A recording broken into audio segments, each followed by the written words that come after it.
ਸਤਨਾਮ ਸ੍ਰੀ ਵਾਹਿਗੁਰੂ ਸਾਹਿਬ ਜੀ। ਦੋਹਰਾ ਹਉ ਸਰਣਾਗਤ ਰਵ ਰੇ, ਸ੍ਰੀ ਗੁਰ ਦੀਨ ਦਿਆਲ। ਕਿਰਪਾ ਸਿੰਧ ਬੰਦੋ ਚਰਨ, ਹਰੋ ਕਠਨ ਰਸਾਲ। ਹਉ ਸਰਣਾਗਤ ਰਵ ਰੇ। ਵਾਹਿਗੁਰੂ ਜੀ ਕਾ ਖਾਲਸਾ, ਵਾਹਿਗੁਰੂ ਜੀ ਕੀ ਫਤਿਹ। ਪੰਡਤ ਨਾਥਪੁਰੀ ਸੰਤਾਂ ਦਾ ਆਪਣਾ ਵਿਚਾਰ ਮਾਲਾ ਗ੍ਰੰਥ ਆਰੰਭ ਕੀਤਾ ਹੈ, ਜਿਸ ਵਿੱਚ ਵਿਚਾਰ ਦੇ ਪ੍ਰਕਰਨਾਂ ਦੀਆਂ ਲੜੀਆਂ ਦੀ ਮਾਲਾ ਪਰੋਈ ਹੋਈ ਹੈ। 12ਵਾਂ ਦੋਹਰਾ ਅੱਜ ਵਿਚਾਰ ਰਹੇ ਹਾਂ, ਸੋ ਬੜੇ ਪਿਆਰ ਨਾਲ 12ਵਾਂ ਦੋਹਰਾ ਜਿਹੜਾ ਆਪਾਂ ਪੜ੍ਹਨਾ ਕਰੀ। ਹਉ ਸਰਣਾਗਤ ਰਵ ਰੇ। ਹਉ ਮੈਂ ਰਵ ਰੇ, ਆਪ ਜੀ ਦੀ ਸ਼ਰਨ ਆਗਤ, ਕੰਨੇ ਵਿੱਚ ਵਾਲਾ ਨਿਕਲ ਜਾਣਾ। ਆਪ ਜੀ ਦੀ ਸ਼ਰਨ ਆਗਤ ਕਹੀਏ, ਆਇਆ ਹਾਂ ਪ੍ਰਾਪਤ ਹੋਇਆ ਹਾਂ। ਸ੍ਰੀ ਗੁਰ ਦੀਨ ਦਿਆਲ। ਸ੍ਰੀ ਕਹੀਏ ਸੋਭਾ ਦੇ ਮਾਲਕ, ਸ੍ਰੀ ਕਹੀਏ ਸਰੇ ਮੁਕਤੀ ਦੇ ਮਾਲਕ, ਤੇ ਦੀਨ ਜਿਹੜੇ ਨਿਮਰਤਾ ਵਾਲੇ ਦੀਨ ਹਨ। ਭੈ ਯੁਕਤ, ਭੈ ਦੇ ਸਹਿਤ ਜਿਹੜੇ ਦੀਨ ਗਰੀਬੀ ਵਾਲੇ, ਉਹਨਾਂ ਗਰੀਬਾਂ ਉੱਪਰ ਦਿਆਲ ਦਿਆਲਤਾ ਕਰਨ ਵਾਲੇ ਗੁਰ ਕਹੀਏ ਗੁਰੂ ਜੀ। ਅਰਥ ਕਰਨ ਵਾਸਤੇ ਸ੍ਰੀ ਗੁਰ ਦੀਨ ਦਿਆਲ। ਇਹ ਸੋਭਾ ਦੇ ਮਾਲਕ, ਮੁਕਤੀ ਦੇ ਮਾਲਕ। ਸ੍ਰੀ ਦਾ ਅਰਥ ਹੁੰਦਾ ਸ੍ਰੇਯ, ਤੇ ਸ੍ਰੇਯ ਦਾ ਅਰਥ ਹੁੰਦਾ ਮੁਕਤੀ। ਇਸ ਕਰਕੇ ਅਰਥ ਲੱਗ ਰਿਹਾ ਹੈ ਸਿੱਧਾ ਸ੍ਰੀ ਸ਼੍ਰੋਮਣੀ ਸੁਭਾਏ ਮਾਨ। ਐਸਾ ਅਰਥ ਸੋਭਾ ਦੇ ਮਾਲਕ, ਸ਼੍ਰੋਮਣੀ ਗੁਰ ਗੁਰੂ ਜੀ, ਦੀਨਾ ਗਰੀਬਾਂ ਉੱਪਰ ਦਿਆਲਤਾ ਕਰਨ ਵਾਲੇ। ਹਉ ਸਰਣਾਗਤ ਰਵ ਰੇ, ਮੈਂ ਆਪ ਜੀ ਦੀ ਸ਼ਰਨ ਓਟ ਦੇ ਵਿੱਚ। ਸ਼ਰਨ ਦਾ ਅਰਥ ਓਟ ਵੀ ਹੁੰਦਾ, ਸ਼ਰਨ ਦਾ ਅਰਥ ਸ਼ਰਨ ਵੀ। ਸ਼ਰਨ ਓਟ ਵਿੱਚ ਆਗਤ ਕਹੀਏ, ਆ ਕੇ ਪ੍ਰਾਪਤ ਹੋਇਆ ਹਾਂ। ਕਿਰਪਾ ਸਿੰਧ ਬੰਦੋ ਚਰਨ। ਹੇ ਕਿਰਪਾ ਸਿੰਧ, ਕਿਰਪਾ ਕਹੀਦਾ ਮੇਰ ਨੂੰ। ਸਿੰਧ ਨਾਮ ਸਮੁੰਦਰ ਦਾ, ਮੇਰ ਦੇ ਤਰਸ ਦੇ ਸਮੁੰਦਰ ਗੁਰੂ ਜੀ। ਬੰਦੋ ਚਰਨ, ਮੈਂ ਆਪ ਜੀ ਦੇ ਚਰਨਾਂ ਉੱਪਰ ਬੰਦੋ ਕਹੀਏ ਨਮਸਕਾਰ ਕਰਦਾ ਹਾਂ। ਹਰੋ ਕਠਨ ਔਰ ਸਾਲ, ਤੁਸੀਂ ਮੇਰੇ ਔਰ ਹਿਰਦੇ ਦੇ ਜਿਹੜੇ ਕਠਨ ਤੋਂ ਕਠਨ ਭਾਵ ਕਰੜੇ ਔਖੇ, ਬੜੇ ਭਾਰੀ ਸਾਲ ਨਾਮ ਦੁੱਖ ਦਾ ਹੁੰਦਾ। ਉਹ ਕਰੜੇ ਕਠਨ ਔਖੇ ਦੁੱਖ ਜਿਹੜੇ ਆ, ਸਾਲ ਦੁੱਖ, ਉਹ ਹਰੋ ਨਾਸ ਕਰ ਦਿਓ। ਹਿਰਦੇ ਅੰਦਰ ਕਿਹੜਾ ਵੱਡਾ ਸਾਲ ਦੁੱਖ ਹੈ? ਉਹ ਅਗਿਆਨਤਾ ਦਾ, ਭਰਮ ਦਾ। ਅਗਿਆਨਤਾ ਦੇ ਭਰਮ ਦੇ ਕਰੜੇ ਦੁੱਖ ਨੂੰ ਮਹਾਰਾਜ ਹਰੋ ਕਹੀਏ ਨਾਸ ਕਰ ਦਿਓ। ਜਿਵੇਂ ਗੁਰਬਾਣੀ ਜੀ ਆਉਂਦਾ, ਸਤਿਗੁਰ ਆਇਓ ਸਰਣ ਤੁਹਾਰੀ, ਮਿਲੇ ਸੁਖ ਨਾਮ ਹਰ ਸੋਭਾ, ਚਿੰਤਾ ਲਾਹੇ ਹਮਾਰੀ। ਅਵਰ ਨਾ ਸੂਝੈ ਦੂਜੀ ਠਾਰ, ਹਾਰ ਭਰਿਓ ਤੋ ਦੁਆਰੀ। ਹੋਰ ਤੇ ਕੋਈ ਦੂਜੀ ਥਾਂ ਮਹਾਰਾਜ ਸੁਝਦੀ ਨਹੀਂ। ਤੇਰੇ ਦਰ ਤੇ ਹਾਰ ਕੇ ਆ ਪਿਆ ਹਾਂ। ਲੇਖਾ ਛੋੜ ਅਲੇਖਾ ਛੂਟ ਹੈ, ਹਮ ਨਿਰਗੁਣ ਲਿਹੁ ਅਪਾਰੀ। ਸਦ ਬਖਸ਼ ਸਿੰਧ ਸਦਾ ਮਿਹਰਵਾਨਾ, ਸਭਨਾ ਦੇ ਆਧਾਰੀ।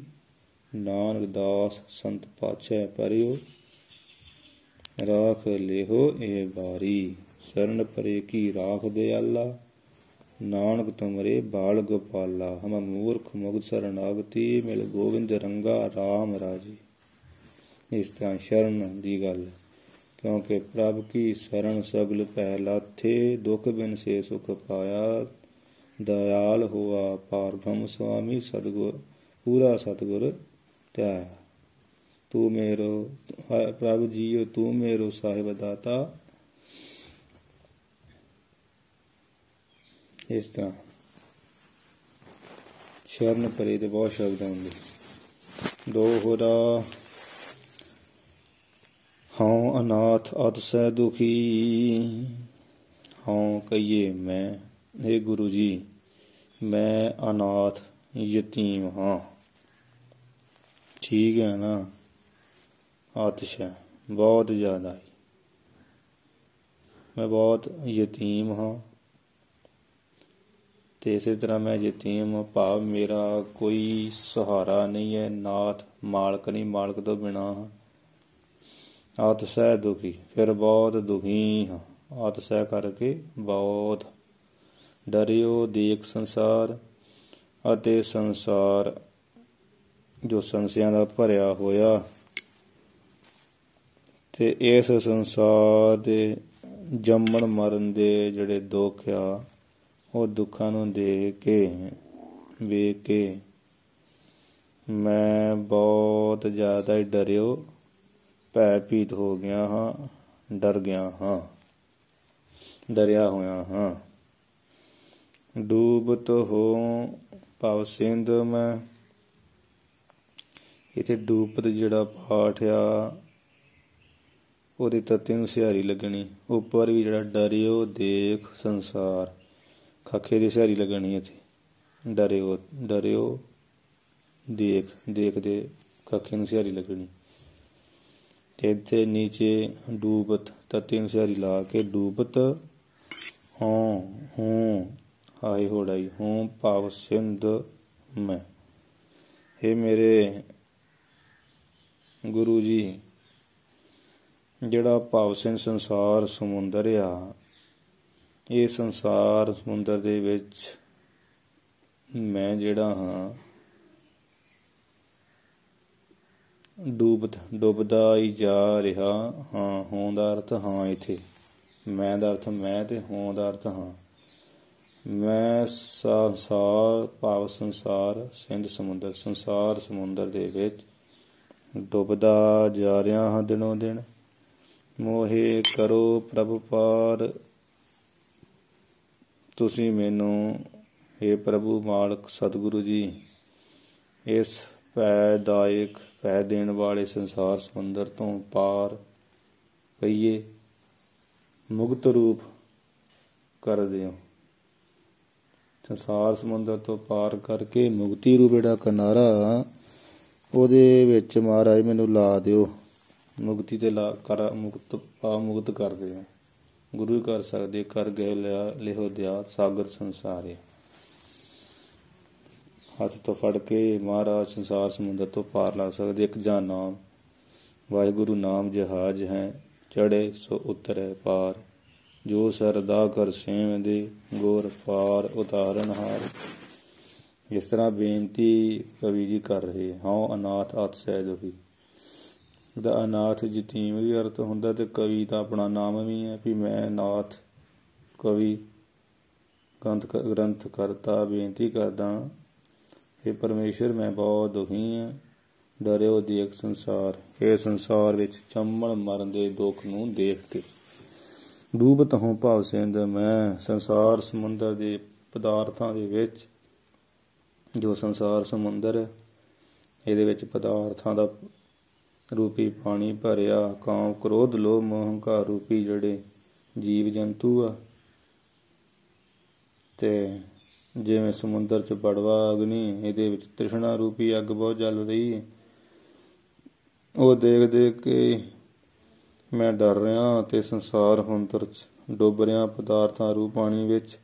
ਮੋਹੇ ਕਰੋ ਪ੍ਰਭ ਪਾਰ, हे ਪ੍ਰਭੂ ਰੂਪ ਸਤਿਗੁਰੂ ਜੀ ਮੈਨੂੰ ਆਪਣਾ ਨਾਮ ਦੇ ਕੇ ਮੋਹ ਦਾ ਅਰਥ ਮੈਨੂੰ ਪਾਰ ਕਰੋ, ਮੁਕਤੀ ਦੇ ਕਿਨਾਰੇ ਤੇ ਲਾ ਦਿਓ। ਦੋਹਰਾ ਹਾਸਾ ਤ੍ਰਿਸ਼ਨਾ ਚਿੰਤ, ਬਹੁ ਮੋਹਿ ਕਰੋ ਪ੍ਰਭ ਪਾਰ। ਪ੍ਰਭ ਦੀ ਥਾਂ 'ਚ ਪਾਠ ਪ੍ਰਭੂ ਪਾਠ ਵੀ ਹੈ ਇੱਕ। ਪ੍ਰਭ ਕਹਿ ਲਓ, ਪ੍ਰਭੂ ਕਹਿ ਲਓ। ਪਹਿਲਾ ਪਾਠ ਪ੍ਰਭ, ਦੂਸਰਾ ਪ੍ਰਭੂ। ਦੋਹਰਾ ਆਸਾ ਤ੍ਰਿਸ਼ਨਾ ਚਿੰਤ ਬਹੁ। ਆਸਾ ਆਸਾਂ ਹੁੰਦੀਆਂ ਉਮੀਦਾਂ। ਮਨ ਇੱਛਤ ਜਿਹੜੇ ਪਦਾਰਥ ਆ ਉਹਨਾਂ ਦੀ ਇੱਕ ਰਾਸ ਜਿਹੜੀ ਇੱਛਾ ਹੋਣੀ। ਮਨ ਨੂੰ ਜਿਹੜੇ ਚਾਹੀਦੇ ਨਾ ਪਦਾਰਥ, ਮਨ ਨੂੰ ਪਿਆ ਚਾਹੀਦਾ, ਜਿਹੜੀ ਇੱਕ ਰਾਸ ਸਦਾ ਇੱਛਾ ਹੀ ਲੱਗੀ ਰਹਿਣੀ, ਇਹਨੂੰ ਕਹੀਦਾ ਆਸਾ।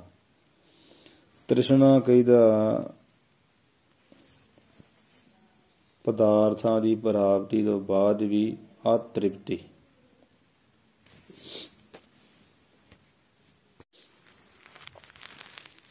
ਤ੍ਰਿਸ਼ਨਾ, ਤ੍ਰਿਸ਼ਨਾ ਦਾ ਅਰਥ ਹੁੰਦਾ ਪਰੇ ਤੋਂ ਪਰੇ। ਕੋਟ ਜੋਰੇ ਲੱਖ ਕਰੋਰੇ ਮਨ ਨਾ ਹੋਰੇ। ਮਨ ਫੇਰ ਵੀ ਹੋਰ ਨਹੀਂ ਹੁੰਦਾ। ਸਹਿਜ ਖੱਟੇ ਲੱਖ ਕੋਟ ਧਾਵੇ, ਤ੍ਰਿਪਤ ਨਾ ਹੋਵੇ ਮਾਜਾ ਪਾਛੇ ਪਾਵੇ। 5000 ਹੋ ਗਿਆ, 15 ਚਾਹੀਦਾ, 15 ਹੋ ਗਿਆ, 20 ਚਾਹੀਦਾ। ਇਹਨੂੰ ਜੋ ਅੱਗੇ ਤੋਂ ਅੱਗੇ ਵੱਧਦਾ ਜਾਏ। ਭਾਵ ਪਦਾਰਥਾਂ ਦੀ ਪ੍ਰਾਪਤੀ, ਪਦਾਰਥ ਦੀ ਪ੍ਰਾਪਤੀ 20,000 ਰੁਪਈਆ ਚਾਹੀਦਾ, ਮਿਲ ਗਿਆ।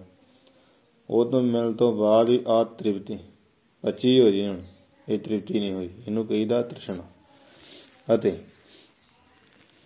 ਚਿੰਤ ਬਹੁਤ ਸਾਰੀ ਜਿਹੜੀ ਚਿੰਤਾ ਸੋਚ ਆ, ਚਿੰਤਾ ਵਾਲੀ ਬਿਰਤੀ ਜੋ ਚਿੰਤਾ ਲੱਗੀ ਰਹਿੰਦੀ, ਤਰ੍ਹਾਂ ਤਰ੍ਹਾਂ ਦੀ ਚਿੰਤਾ, ਇਹ ਮੁੱਕਦੀ ਨਹੀਂ ਹੈ। ਚਿੰਤਾ ਸਗਲ ਬਨਾਸੀ, ਇਹ ਤੇ ਗੁਰੂ ਦੀ ਕਿਰਪਾ ਨਾਲ ਹੀ। ਉਹ ਚਿੰਤਾ ਕਿਹਨੂੰ ਕਹਿੰਦੇ ਆ ਵੀ ਆਪ ਪ੍ਰਾਪਤ ਪਦਾਰਥਾਂ ਦੀ ਪ੍ਰਾਪਤੀ ਦੇ ਸਾਧਨ ਦੀ ਚਿੰਤਾ। ਜਿਹੜਾ ਪਦਾਰਥ ਪ੍ਰਾਪਤ ਨਹੀਂ ਨਾ ਹੋਇਆ, ਜਿਵੇਂ ਕਿ ਇਹਨੂੰ ਮੋਟਰਸਾਈਕਲ ਹੀ ਚਾਹੀਦਾ, ਪ੍ਰਾਪਤ ਨਹੀਂ ਹੋਇਆ, ਉਸ ਚੀਜ਼ ਜਿਹੜੀ ਚਿੰਤਾ ਲੱਗੀ ਰਹਿਣੀ, ਕਦੋਂ ਮਿਲੂਗਾ, ਕਦੋਂ ਮਿਲੂਗਾ।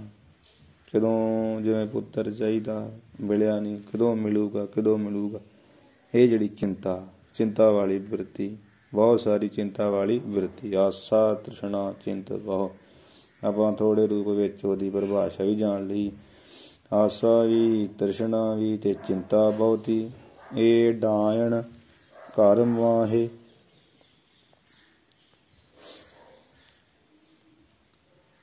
ਇਹ ਡੈਣ, ਇਹ ਜਿਹੜੀਆਂ ਤਿੰਨੇ ਡੈਣਾ, ਆਸਾ ਤ੍ਰਿਸ਼ਨਾ ਚਿੰਤ ਬਹੁ।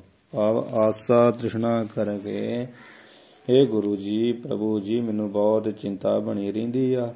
ਇਹ ਡਾਇਣ, ਇਹ ਤਿੰਨੇ ਡੈਣਾ ਆਸਾ ਤ੍ਰਿਸ਼ਨਾ ਦੇ ਚਿੰਤਾ ਭੂਤਨੀਆਂ ਦੀ ਨਿਆਈ ਹਨ, ਚੰਬੜੀਆਂ ਰਹਿੰਦੀਆਂ।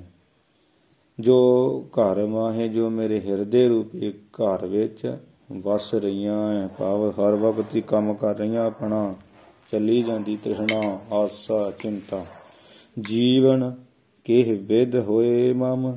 हे ਗੁਰੂ ਜੀ, ਫਿਰ ਮਮ ਮੇਰਾ ਜਿਹੜਾ ਜੀਵਨ ਹੈ, ਕਿਹ ਵਿਧ ਕਿਸ ਪ੍ਰਕਾਰ ਕਰਕੇ ਹੋਵੇਗਾ। ਭਾਵ ਕਿਵੇਂ ਜੀ ਸਕਦਾ ਮੈਂ। ਭਾਵ ਬ੍ਰਹਮ ਰੂਪ ਕਰਕੇ ਕਿਸ ਤਰ੍ਹਾਂ ਸਥਿਤੀ ਹੋਵੇਗੀ ਕਿ ਮੈਂ ਬ੍ਰਹਮ ਰੂਪ ਹਾਂ। ਇਹ ਡੈਣਾ ਤੇ ਹਿਰਦੈ ਸਿਮ੍ਰਿਤ ਕੋ ਖਾਹੇ। ਇਹ ਤੇ ਮੇਰੇ ਹਿਰਦੇ ਦੀ ਜਿਹੜੀ ਯਾਦ ਸ਼ਕਤੀ ਆ, ਸਿਮਰਤ ਦਾ ਅਰਥ ਹੁੰਦਾ ਯਾਦ, ਯਾਦ ਸ਼ਕਤੀ ਨੂੰ ਖਾਹੇ, ਖਾਈ ਜਾ ਰਹੀਆਂ, ਇਹਦੇ ਮੁੱਕਦੀਆਂ ਹੀ ਨਹੀਂ। ਜੀਵਨ ਕੇ ਬਿਦ ਹੋਏ ਮਾਮ, ਮੇਰਾ ਜੀਵਨ ਕਿਸ ਪ੍ਰਕਾਰ ਹੋਏ। ਜਦੋਂ ਤਿੰਨ ਚੀਜ਼ਾਂ ਚੰਬੜੀਆਂ, ਡੈਣਾ ਚੰਬੜੀਆਂ ਹੋਣ, ਫਿਰ ਕਿਵੇਂ ਮੇਰਾ ਜੀਵਨ ਸਹੀ ਹੋ ਸਕਦਾ। ਪਰ ਮੇਰੀ ਸਥਿਤੀ ਕਿਵੇਂ ਹਿਰਦੇ 'ਚ ਹੋ ਸਕਦੀ। ਤਿੰਨੇ ਤੇ ਇਹ ਮੇਰੇ ਡੈਣਾ ਹਿਰਦੇ ਜੀ ਹੈ। ਤੇ ਹਿਰਦੈ ਸਿਮਰਤ ਕੋ ਕਾਹੇ। ਸਿਮਰਿਤ, ਸਿਮਰਿਤ ਪਾਠ ਕਰਨਾ, ਰਾਰੇ ਨੂੰ ਸਿਹਰੀ ਲੱਗ, ਸਿਮਰਿਤ। ਕਿਵੇਂ ਫਿਰ ਹਿਰਦੇ ਵਿੱਚ ਜਿਹੜੀ ਹਿਰਦੇ ਦੀ ਯਾਦ ਨੂੰ ਦਿਖਾਈ ਜਾ ਰਹੀਆਂ, ਕਿਵੇਂ ਮੇਰਾ ਜੀਵਨ ਹੋਏਗਾ। ਦੋਹਰਾ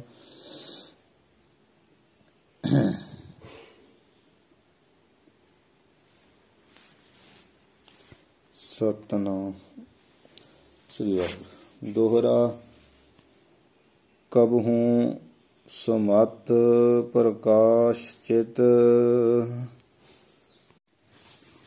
कबहू समत प्रकाश चित। हे गुरु जी, कबहू कहिए कदे तां मेरे चित, ਤਤੀ ਅਨੁਸਾਰੀ ਹੈ। ਇਸ ਤਰ੍ਹਾਂ ਚਿੱਤ ਵਿੱਚ ਜਾਂ ਮਨ ਵਿੱਚ। ਚਿੱਤ ਦਾ ਅਰਥ ਮਨ ਵਿੱਚ, ਸਿਰ ਦੇ ਵਿੱਚ ਇੱਕੋ ਗੱਲ ਹੀ ਹੁੰਦੀ।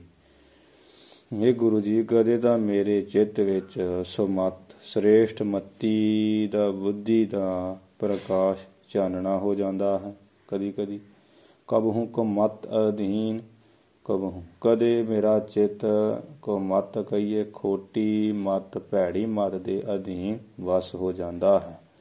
ਬਿਬ ਨਾਰੀ ਕੇ ਕੰਤ ਜਿਉਂ ਦ੍ਰਿਸ਼ਟਾਂਤ ਦਿੰਦੇ ਆ, ਜਿਵੇਂ ਬਿਬ ਨਾਰੀ, ਬਿਬ ਅਰਥ ਨਾਮ ਦੋ ਦਾ ਤੇ ਨਾਰੀ ਨਾਮ ਇਸਤਰੀ ਦਾ। ਜਿਵੇਂ ਦੋ ਇਸਤਰੀਆਂ ਦੇ ਕੰਤ, ਕੰਤ ਪਤੀ ਨੂੰ ਸਦਾ ਕਲੇਸ਼ ਹੀ ਬਣਿਆ ਰਹਿੰਦਾ। ਬਿਬ ਚਾਰ ਵਾਲੀ ਤੇ ਇੱਥੇ ਬਿਬ ਨਾਰੀ, ਬਿਬ ਨਾਮ ਦੋ, ਨਾਰੀ ਨਾਮ ਇਸਤਰੀਆਂ ਦਾ। ਜਿਵੇਂ ਰਾਜਿਆਂ ਦਾ ਹਾਲ ਹੁੰਦਾ ਸੀ,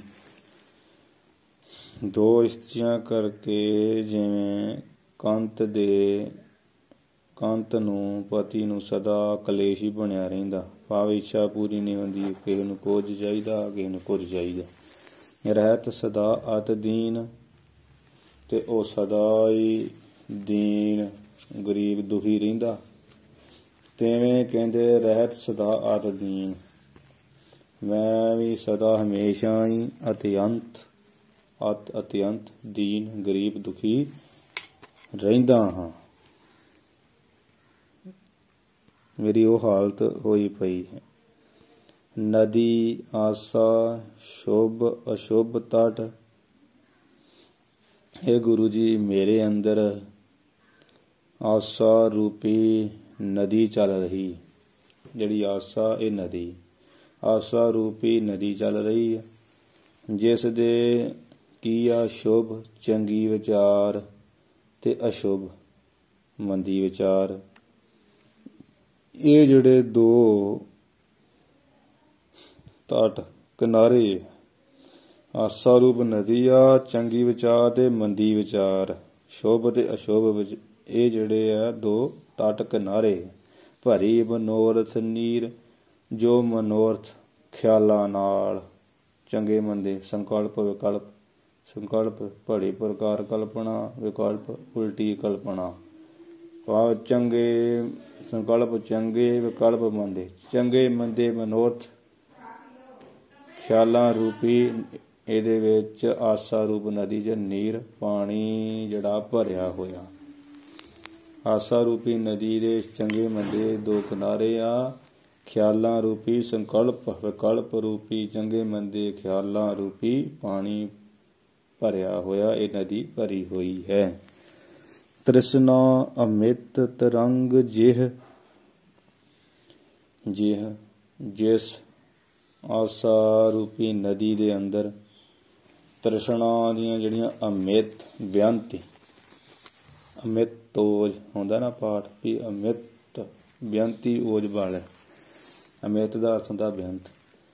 ਤ੍ਰਿਸ਼ਨਾ ਦੀਆਂ ਅਮਿਤ ਬੇਅੰਤੀ ਤਰੰਗ, ਲਹਿਰਾਂ, ਤਰੰਗ ਨਾਮ ਲਹਿਰਾਂ ਦਾ, ਜਲ ਤੇ ਉਪਜਿਤ ਤਰੰਗ ਦੀਆਂ ਲਹਿਰਾਂ ਉੱਠ ਰਹੀਆਂ ਹਨ। ਭਵਰ ਭਰਮ ਗੰਭੀਰ, ਅਤੇ ਭਰਮ ਰੂਪੀ ਬਹੁਤ ਜਿਹੜੀ ਗੰਭੀਰ, ਡੂੰਘੀ, ਅਥਾਹ, ਨੀਵੀਂ, ਭਵਰ ਕਹੀਏ ਘੁੰਮਣ ਘੇਰੀ ਇਹਦੇ ਵਿੱਚ ਪੈ ਰਹੀ। ਇਹ ਅਲੰਕਾਰ ਸਮਝਣਾ।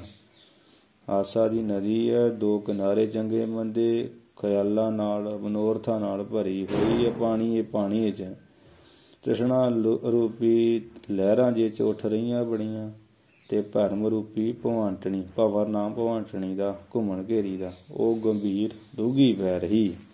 ਦੋਹਰਾ ਰਾਗ ਆਦਿਕ, ਰਾਗ ਆਦਿਕ, ਰਾਗ ਆਦਿਕ ਐਵੇਂ ਸਮਝਣਾ। ਰਾਗ ਆਦਿਕ, ਇੱਥੇ ਪਾਠ ਇਕੱਠਾ ਹੀ। ਰਾਗ ਆਦਿਕ ਜਲ ਜੰਤ ਬਹੁ, ਜਿਸ ਆਸਾ ਰੂਪ ਨਦੀ ਦੇ ਵਿੱਚ ਰਾਗ केह ना मोह दवै केह ना दवै शीत का। राग राग आदਿਕ ਦਾ ਅਰਥ ਦਵੈਖ, ਜਿਸ ਵਿੱਚ ਰਾਗ ਦਵੈਖ ਆਦਿ ਜਲ ਜੰਤ ਬਹੁਤ ਸਾਰੇ ਜਲ ਪਾਣੀ ਵਾਲੇ ਜੰਤੂ ਹਨ। ਜਲ ਕੀ ਆ? ਮਨੋਰਥ ਜੋ ਪਰਾਇਆ। ਰਾਗ ਦਵੈਸ਼ ਕਾਮ ਕ੍ਰੋਧ ਲੋਭ ਮੋਹ ਹੰਕਾਰ, ਇਹ ਸਾਰੇ ਮਨ ਵਿੱਚ ਜੰਤੂ ਆ, ਜੀਵ ਹਨ। ਚਿੰਤਾ ਪ੍ਰਬਲ ਪਰਵਾਹ, ਤੇ ਚਿੰਤਾ ਰੂਪੀ ਪ੍ਰਬਲ ਜਿਹੜੀ ਚਿੰਤਾ ਹੋ ਰਹੀ ਹੈ, ਇਹ ਚਿੰਤਾ ਰੂਪੀ ਪ੍ਰਬਲ ਵਿਸ਼ੇਸ਼ ਕਰਕੇ ਬਹੁਤ ਬਲ ਵਾਲਾ ਇਸ ਆਸਾ ਰੂਪ ਨਦੀ ਵਿੱਚ ਪ੍ਰਵਾਹ ਮਨੋਰਥਾਂ ਰੂਪੀ ਪਾਣੀ ਦਾ ਵਹਿਣ ਚੱਲ ਰਿਹਾ। ਸਿੱਧਾ ਸਮਝ ਲਓ ਵੀ ਰਾਗ ਦਵੈਸ਼ ਤੇ ਜਲ ਜੰਤੂ ਇਹ ਨਦੀ 'ਚ ਬਹੁਤ, ਚਿੰਤਾ ਰੂਪੀ ਜਿਹੜਾ ਪ੍ਰਬਲ ਬਹੁਤ ਤੇਜ਼ੀ ਵਾਲਾ ਬਲ ਵਾਲਾ ਇਹਦੇ ਵਿੱਚ ਪ੍ਰਵਾਹ ਚੱਲ ਰਿਹਾ ਹੈ। ਧ੍ਰਿਤ ਤਰ ਹਰਣੀ ਤਰਨ ਤਿਹ, हे ਗੁਰੂ ਜੀ ਐਸੀ ਨਦੀ ਮੇਰੇ ਅੰਦਰੋਂ ਧ੍ਰਿਤ ਜਿਹੜੀ ਧੀਰਜਤਾ ਰੂਪੀ ਆ, ਉਹ ਕੀ ਹੈ? ਤਰ ਬ੍ਰਿਸ਼ ਹਨ। ਉਹ ਧੀਰਜਤਾ ਰੂਪੀ ਬ੍ਰਿਸ਼ਾਂ ਨੂੰ ਹਰਣੀ ਨਾਸ ਕਰਨ ਵਾਲੀ ਹੈ, ਐਸੀ ਆਸਾ ਰੂਪ ਨਦੀ। ਤਰਨ ਤਿਹ, ਫਿਰ ਤੇ ਇਸ ਆਸਾ ਰੂਪ ਨਦੀ ਤੋਂ ਤਰਨ ਜਿਹੜਾ ਤਰਨਾ ਹੈ, ਪਾਰ ਹੋਣਾ, ਉਹ ਕਿਸ ਪ੍ਰਕਾਰ ਹੋਇਆ ਜਾਵੇਗਾ? ਕਿੱਦਾਂ ਮੈਂ ਪਾਰ ਹੋਊਂਗਾ? ਇਹ ਤੇ ਮੇਰੀ ਧੀਰਜਤਾ ਰੂਪੀ ਬ੍ਰਿਸ਼ ਨੂੰ ਹੀ ਨਾਸ ਕਰਨ ਵਾਲੀ, ਮੈਂ ਪਾਰ ਕਿਵੇਂ ਹੋਵਾਂ? ਬ੍ਰਿਸ਼ ਜਿਵੇਂ ਕਿਨਾਰਿਆਂ ਤੇ ਨਦੀ ਸੁੱਟ ਕੇ ਰੱਖ ਦਿੰਦੀ ਮਿੱਟੀ ਕੱਢ ਕੱਢ ਕੇ, ਤੇ ਮੇਰੀ ਤੇ ਧੀਰਜਤਾ ਰੂਪੀ ਬ੍ਰਿਸ਼ ਨੂੰ ਹੀ ਨਾਸ ਕਰਨ ਵਾਲੀ ਇਹ ਨਦੀ। ਫਿਰ ਤੇ ਤਰਨ, ਉਹ ਤੋਂ ਪਾਰ, ਆਸਾ ਰੂਪ ਨਦੀ ਤੋਂ ਪਾਰ ਤਰਨਾ ਕਿਵੇਂ ਹੋਵੇਗਾ? ਬੇਦਨ ਮੋਹ ਮਨ ਆਹ, ਇਹ ਜਿਹੜੀ ਬੇਦਨ ਪੀੜਾ, ਇਹ ਤੇ ਬੇਦਨ ਦੀ ਥਾਂ ਕਈ ਥਾਵਾਂ ਦੇ ਪਾਠ ਬੇਦਤ ਵੀ ਹੈਗਾ, ਪਾਠ ਅੰਦਰ ਹੈਗਾ। ਮੇਰਾ ਮਨ ਬੇਦਤ ਕਹੀਏ ਇਸੇ ਨਾਲ ਹੀ ਵਿੰਨਿਆ ਜਾਂਦਾ ਹੈ, ਤੇ ਬੇਦਨ ਪਾਠ ਹੋਇਆ ਤੇ ਫਿਰ ਅਰਥ ਆ ਵੀ ਇਹ ਵੇਦਨ ਜਿਹੜੀ ਪੀੜਾ ਮੋਹ ਮਨ ਆਹ, ਮੇਰੇ ਮਨ ਵਿੱਚ ਆਹ ਕਹੀਏ ਹੈ, ਇਹ ਪੀੜਾ ਮੇਰੇ ਮਨ 'ਚ ਹੈ ਵੀ ਮੇਰਾ ਪਾਰ ਉਤਾਰਾ ਕਿਵੇਂ ਹੋਵੇਗਾ? ਧੀਰਜ ਰੂਪੀ ਰੁੱਖ ਦੇ ਮੇਰਾ ਪੁੱਟ ਕੇ ਰੱਖਦੇ ਲੱਗੀ, ਨਾਸ ਕਰਦੇ ਲੱਗੀ ਆਸਾ ਰੂਪ ਨਦੀ।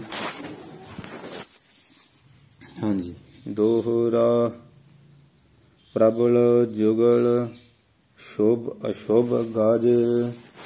हे ਗੁਰੂ ਜੀ, ਜਿਹੜੇ ਸ਼ੁਭ ਚੰਗੇ ਤੇ ਅਸ਼ੁਭ ਮੰਦੇ ਸੰਕਲਪ ਆ, ਖਿਆਲ ਆ, ਇਹ ਖਿਆਲਾਂ ਰੂਪੀ ਪ੍ਰਬਲ ਬਹੁਤ ਬਲ ਵਾਲੇ ਜੁਗਲ ਕਹੀਏ ਦੋ ਹਾਥੀ ਜਿਹੜੇ ਆ ਆਪਸ ਵਿੱਚ ਭਿਰਤ ਸੋ ਰੋਸ ਵਢਾਏ, ਬਹੁਤਾ ਜਿਹੜਾ ਰੋਸ ਗੁੱਸਾ ਨਾ ਉਹ ਵਧਾ ਕੇ ਭਿਰਤ ਭਿੜਦੇ ਹਨ। ਸ਼ੁਭ ਤੇ ਅਸ਼ੁਭ, ਸ਼ੁਭ ਇੱਕ ਹਾਥੀ ਹੈ, ਇੱਕ ਅਸ਼ੁਭ। ਸ਼ੁਭ ਚੰਗਾ ਤੇ ਮੰਦਾ, ਅਸ਼ੁਭ ਨਾ ਮੰਦੇ ਦਾ, ਮਾੜੇ ਦਾ। ਚੰਗਾ ਮਾੜਾ ਜਿਹੜੇ ਸੰਕਲਪ ਆ ਨਾ, ਇਹ ਮਹਾਰਾਜ ਗਾਜ ਇਹਦੇ ਹਾਥੀ ਆ, ਜੁਗਲ ਕਹੀਏ ਦੋ, ਪ੍ਰਬਲ ਬਹੁਤ ਬਲ ਵਾਲੇ। ਭਿਰਤ ਸੋ ਰੋਸ ਵਢਾਏ, ਤੇ ਉਹ ਗੁੱਸਾ ਰੋਸ ਵਢਾਏ ਵਧਾ ਕੇ ਭਿਰਤ ਭਿੜਦੇ ਹਨ। ਆਪਣੀ ਭੂਲ ਅਨਾਥ ਹੋ, ਅਨਾਥ ਕਵੀ ਜੀ ਕਥਨ ਕਰ ਰਹੇ ਇੱਥੇ, ਕਹਿੰਦੇ ਆ ਕਿ हे ਗੁਰੂ ਜੀ, ਮੈਂ ਆਪਣੀ ਜਿਹੜੀ ਭੋਲਿਆ,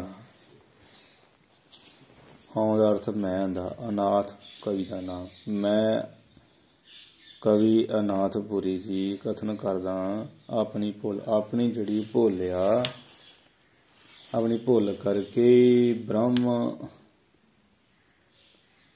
ਭਾਵ ਬ੍ਰਹਮ ਆਤਮਾ ਨੂੰ ਨਾ ਜਾਣਨ ਕਰਕੇ, ਜਿਹੜੀ ਮੇਰੀ ਆਤਮਾ ਬ੍ਰਹਮ ਆ ਜਾਂ ਬ੍ਰਹਮ ਰੂਪ ਆ ਉਹਨੂੰ ਨਾ ਜਾਣਨੇ ਕਰਕੇ, ਇਹ ਭੁੱਲ ਕਰਕੇ ਪਰਿਓਂ ਮੱਧ ਤਿਹ ਆਏ। ਪਰਿਓਂ ਮੱਧ ਤਿਹ, ਇਥੇ ਤਿਹ ਪਾਠ ਤਤੇ ਸਿਆਰੀ ਹਾਹੇ ਸਿਆਰੀ ਪਾਠ, ਮੁੱਖ ਪਾਠ ਸ਼ੁਭ ਪਾਠ। ਤਿਹ ਆਏ, ਪਰਿਓ ਮੱਧ ਤਿਹ ਆਏ। ਤਿਹ ਦਾ ਤਿੰਨ, ਤਿੰਨਾਂ ਚੰਗੇ ਮੰਦੇ ਸੰਕਲਪਾਂ ਰੂਪੀ ਬਲ ਵਾਲੇ ਦੋ ਹਾਥੀਆਂ ਦੇ ਮੱਧ ਵਿਚਕਾਰ ਆਏ, ਆ ਕੇ ਪਰਿਓ ਪੈ ਗਿਆ, ਫਸ ਗਿਆ। ਦੋ ਤੇ ਮਹਾਰਾਜ ਚੰਗੇ ਮੰਦੇ ਜਿਹੜੇ ਹਾਥੀ ਉਹ ਲੜ ਰਹੇ ਜਾਂ ਭਿੜ ਰਹੇ ਗੁੱਸਾ ਵਧਾ ਕੇ। ਅਨਾਥ ਹਾਂ ਮੈਂ ਕਵੀ ਅਨਾਥ, ਆਪਣੀ ਭੁੱਲ ਕਰਕੇ ਹੀ, ਆਪਣੇ ਆਤਮ ਸਰੂਪ ਨੂੰ ਨਾ ਜਾਣਨੇ ਕਰਕੇ ਪਰਿਓ ਮੱਧ ਤੇ ਆਏ। ਉਹਨਾਂ ਦੋ ਲੜਦੇ ਹੋਏ ਹਾਥੀਆਂ ਵਿੱਚ ਆ ਕੇ, ਮੱਧ ਦਾ ਅਰਥ ਮੱਧ ਵਿੱਚ ਆ ਕੇ ਪਰਿਓ ਪੈ ਗਿਆ, ਫਸ ਗਿਆ। ਕੀ ਕਰਾਂ ਮਹਾਰਾਜ ਹੁਣ। ਦੋਹਰਾ ਕਬਹੂ ਨਾ ਮਨ ਥਿਰਤਾ ਗਹੀ। ਹੇ ਗੁਰੂ ਜੀ, ਮੇਰੀ ਕੀ ਹਾਲਤ ਆ। ਮੇਰੇ ਜਿਹੜਾ ਮਨ ਆ ਉਹ ਮੇਰੇ ਮਨ ਨੇ ਕਦੀ ਵੀ ਥਿਰਤਾ ਸਥਿਤੀ ਟਿਕਾ ਗਹੀ ਗ੍ਰਹਿਣ ਨਹੀਂ ਕਦੀ ਕੀਤਾ। ਮੇਰਾ ਮਨ ਨੇ ਕਬਹੂ ਕਦੇ ਵੀ ਜਿਹੜੀ ਥਿਰਤਾ ਨਾ ਵੀ ਸਥਿਤੀ ਟਿਕਾ ਹੋ ਜੇ, ਗੁਰੂ ਜੀ ਇਹ ਤੇ ਕਦੀ ਗਹੀ ਕਹੀਏ ਗ੍ਰਹਿਣ ਨਹੀਂ ਕੀਤਾ, ਪਕੜੀ ਨਹੀਂ ਇਹਨੇ ਸਥਿਤੀ ਟਿਕਾ, ਪਕੜੇ ਨਹੀਂ। ਸਮਝਾਇਓ ਸਹਿਪੋਤ, ਮੈਂ ਤੇ ਸਮਝਾਇਓ, ਸਮਝਾ ਕੇ ਵੀ ਇਹਨੂੰ ਦੇਖ ਲਿਆ। ਕਿੰਨੀ ਵਾਰ? ਸਹਿਪੋਤ, ਪੋਤ ਨਾਮ ਵਾਰ ਦਾ, ਸੈ ਨਾਮ ਸੈਂਕੜੇ ਦਾ, ਸੈਂਕੜੇ ਵਾਰ, ਪਰ 100 ਵਾਰੀ ਇਹਨੂੰ ਸਮਝਾ ਕੇ ਦੇਖ ਲਿਆ। ਫਿਰ ਵੀ ਜਿਹੜਾ ਮੇਰਾ ਮਨ ਕਬਹੂ ਕਦੇ ਵੀ ਥਿਰਤਾ ਸਥਿਤੀ ਪਕੜਦਾ ਹੀ ਨਹੀਂ। ਐਸਾ ਫਸ ਗਿਆ ਏ ਉਹਨਾਂ ਦੋਵਾਂ ਹਾਥੀਆਂ ਸੀ। ਮੇਰੀ ਤੇ ਐਸੀ ਹਾਲਤ ਹੋ ਗਈ। ਅੱਗੇ ਇਹ ਜਿਹੜੀ ਉੱਤੇ ਗੱਲ ਕਹੀ ਆ ਵੀ ਮੈਂ 100 ਵਾਰ ਸਮਝਾਇਆ, ਇਹਨੂੰ ਸਪਸ਼ਟ ਕਰਨ ਲਈ ਦ੍ਰਿਸ਼ਟਾਂਤ ਹੁਣ ਦਿੰਦੇ ਆ। ਜੈਸੇ ਮਰਕਟ ਬਿਰਸ਼ ਪਰ, ਜੈਸੇ ਜਿਸ ਤਰ੍ਹਾਂ ਜਿਸ ਪ੍ਰਕਾਰ ਬਿਰਸ਼ ਪਰ, ਰੁੱਖਾਂ, ਬਿਰਸ਼ ਨਾਮ ਰੁੱਖਾਂ ਦਾ, ਰੁੱਖਾਂ ਦੇ ਉੱਪਰ ਬੈਠਾ ਜਿਹੜਾ ਮਰਕਟ ਬਾਂਦਰ ਆ ਉਹਦੀ ਹਾਲਤ ਹੁੰਦੀ। ਉਹ ਕੀ ਕਰਦਾ? ਕਬਹੂ ਨ ਠਾਡੋ ਹੋਤ, ਠਾਡੋ ਕਦੇ ਵੀ ਉਹ ਨਾ ਠਾਡੋ ਪਾੜ, ਠਾਂਡੋ ਪਾੜ ਨਹੀਂ ਕਰਨਾ, ਠਾਂਡਾ ਨਾਮ ਠੰਡੇ ਦਾ ਹੁੰਦਾ।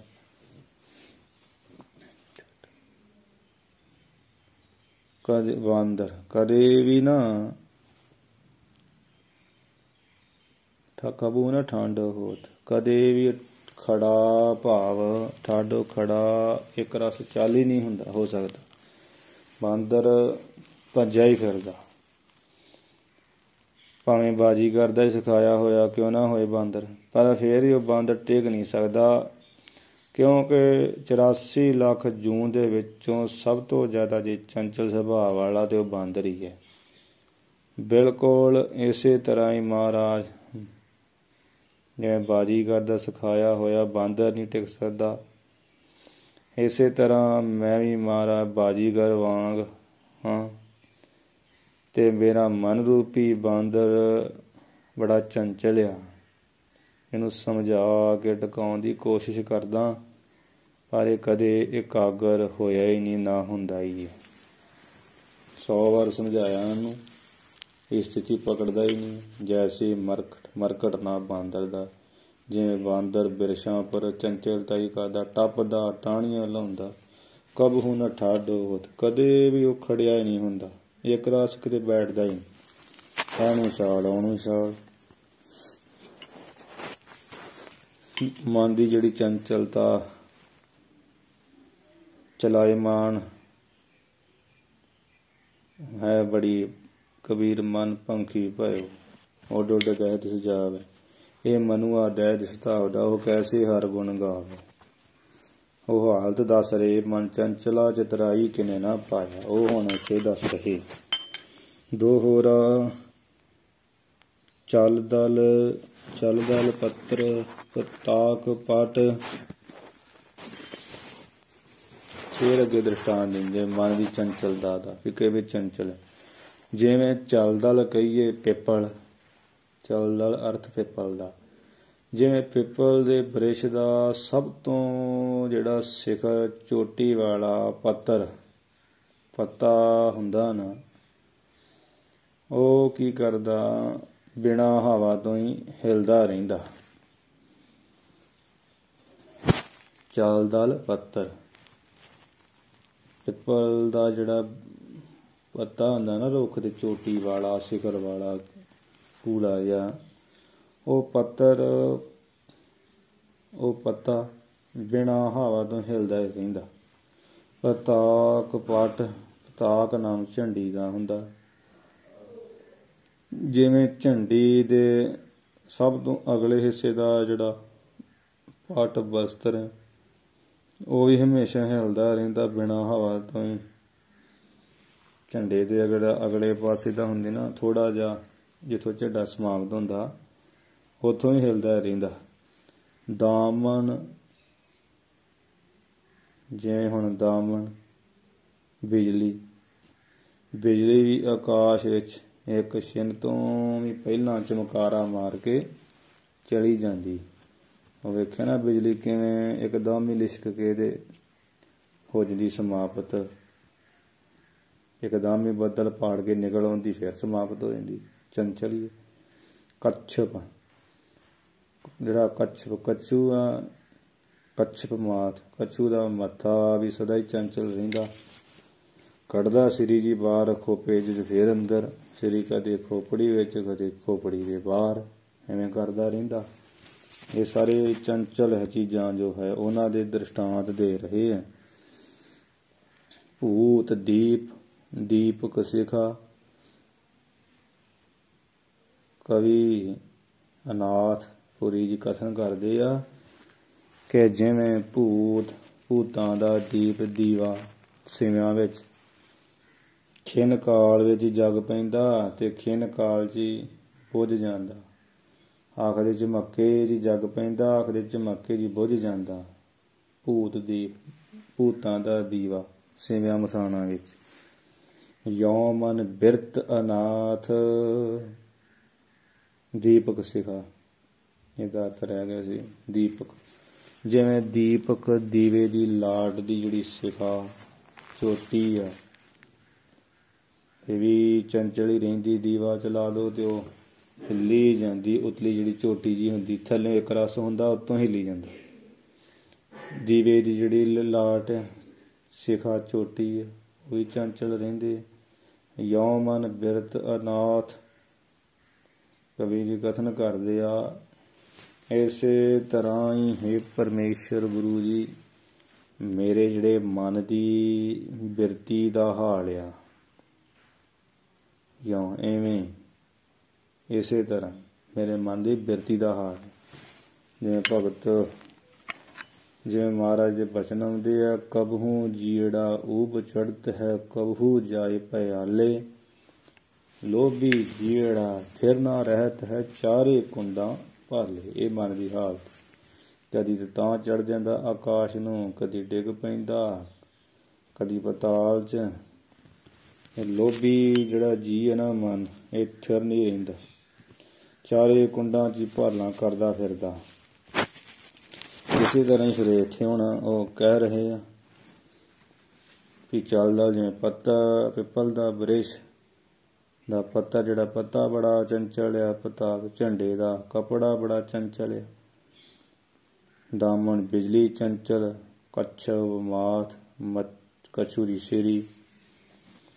ਭੂਤਾਂ ਦਾ ਦੀਵਾ ਸਿਵਿਆਂ ਵਿੱਚ ਜਿਹੜਾ ਜਗ ਪੈਂਦਾ, ਬੁੱਝ ਜਾਂਦਾ, ਚੰਚਲ ਹੁੰਦਾ।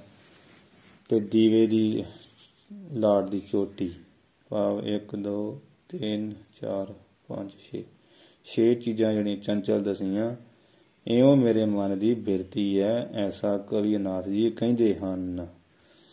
ਦੋਹਰਾ ਸਹਿਜ ਸੁਭਾਵ। ਆਕਾਸ਼ ਕੋ ਜਿਵੇਂ ਸਹਿਜ ਸੁਭਾਈ, ਸੋਤੇ ਸੇਧੀ। सहज सुते सुभाव सिद्ध। सुते सिद्ध ही आकाश वल नूं। पावक झरप चलंत। पावक कहिए अग दी जिहड़ी झरप झपटिया लाटिया चलंत चलदी है। सुते सिद्ध ही अग तां ही बलदी, हेठां थोड़ी आउंदी। अग नूं जदों बालांगे उठानी आउंदी तां ही चलदी उपर वल नूं। चंचल सुते अनाद को। इसे तरीके नाल अनाद को ਉਹਦਾ ਅਰਥ ਸਿੱਧਾ ਅਨਾਦਿ ਕਾਲ ਦਾ ਹੀ, ਭਾਵ ਜਿਹਦਾ ਕੋਈ ਆਦਿ ਨਹੀਂ, ਜਿਹਦਾ ਕੋਈ ਆਦਿ ਨਹੀਂ, ਐਸੇ ਸਮੇਂ ਦਾ ਸੁਤੇ ਸਿੱਧ ਹੀ। ਇਹ ਜਿਹੜਾ ਮਨ ਦਾ ਸੁਭਾਅ ਸੁਤੇ ਸਿੱਧ ਹੀ ਮਨ ਦਾ ਸੁਭਾਅ ਵੀ ਚੰਚਲ ਚਲਾਇਮਾਨ ਹੈ। ਇਹ ਮਨ ਚੰਚਲਾ ਮਹਾਰਾਜ ਨੇ ਤਾਈਓ ਕਿਹਾ ਹੈ। ਮਨ ਰਤ ਵਿਖੈ ਕਰੰਤ।